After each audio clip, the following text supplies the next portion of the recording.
I never thought I was the kind of person to fall for a scam. That's the words of a financial advice columnist that went viral last week for a piece titled, "The Day I Put $50,000 in a Shoebox and Handed It to a Stranger." New York Magazine Charlotte Cowles recounts that one Halloween, she got a call from crooks spinning this elaborate and fictional tale, and it worked. Here's what happened. First, a caller posing as an Amazon employee told her she was a victim of identity fraud. Then another scammer impersonated the Federal Trade Commission, who said 22 bank accounts, 9 vehicles, and 4 properties were allegedly registered in her name.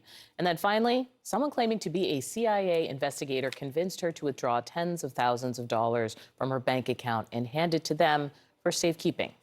Financial columnist for New York Magazine's The Cut, Charlotte Cowles, joins us now with more on her story. I mean, this is incredible. And I think it had to be really hard for you to come forward and tell this story. Why did you decide to do it? It is deeply embarrassing. And I wanted to tell this story because there really is no stereotypical scam victim. And I know this from my own personal experience, obviously, but also the hundreds of emails that I've received from other people since this story came out. Other financial professionals, they're doctors, they're lawyers, they're government employees. There are people of all walks of life who this happens to, and this is also backed up by data and research that's done on scam victims. There really is no one type of person who's vulnerable. You wrote that several friends felt strongly that if the scammers hadn't mentioned your son, right, kind of talking about your family in the context of this, that you would not have fallen for it. In hindsight, is there a moment you think you would have changed? Oh, there are so many moments. But I think that these scammers are really good at what they do. That's the reason they keep doing it, is that it works. And we should say you were kind of passed off in multiple phone calls. It's not like you just got an email and replied back with a box of cash. No. They didn't come out of the gate and ask for money. It unfolded very gradually and incrementally over 5 hours on the phone.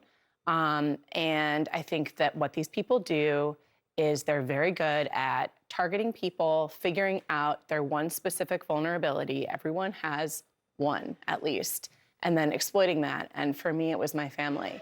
And they had very intimate details about me, about my family members. They knew where I lived. They knew the last 4 digits of my social security number. They knew about my son, and it was terrifying. It's just dastardly. I mean, it really is just the lowest of low. I mean, was there anywhere where your radar went off? Was there a moment where you're like, you know, this doesn't feel right? Oh, absolutely. I mean, the whole time, none of it felt right.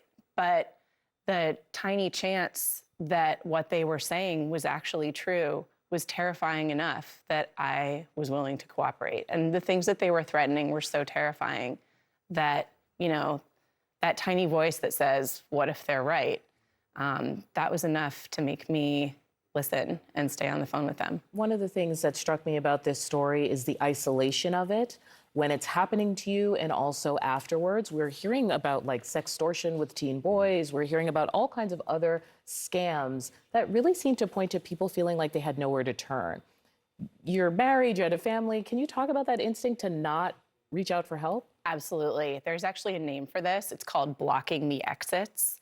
And it's a really effective manipulation tactic. And where they make it seem like you can't contact this person, don't. You're under surveillance, you're being watched, your phone is tapped, your computer's been hacked. They really make it seem like you have nowhere to turn. In this particular instance, I was also home by myself. I was working from home. And so under any other circumstances, of course, I mean, my best friend is a lawyer. Like I have an incredible support system around me, and they really made me feel like I couldn't talk to anyone. That's the part that it makes me just so uncomfortable. You're home alone, just how awful you must have felt the whole time. After your story, I emailed my family and said, no matter what happens, you can tell me.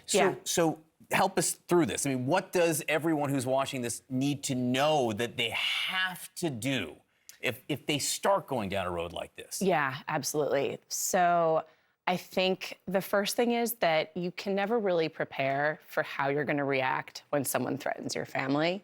So everyone thinks that they would never fall for something like this. I thought that I would never fall for something like this.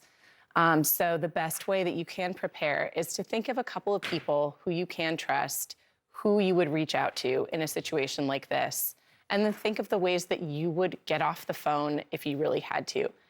Lie, make up a reason. Say you have to go to the bathroom. Say that, you're losing cell phone service, and just slow down, take a beat, call someone, reach out to someone else. It's the best way to do a gut check and really get yourself out of a situation when you're in over your head. Thanks for doing this. I know it couldn't have been easy. Thank you. I think it's really important what you've done here, and I hope people are paying attention.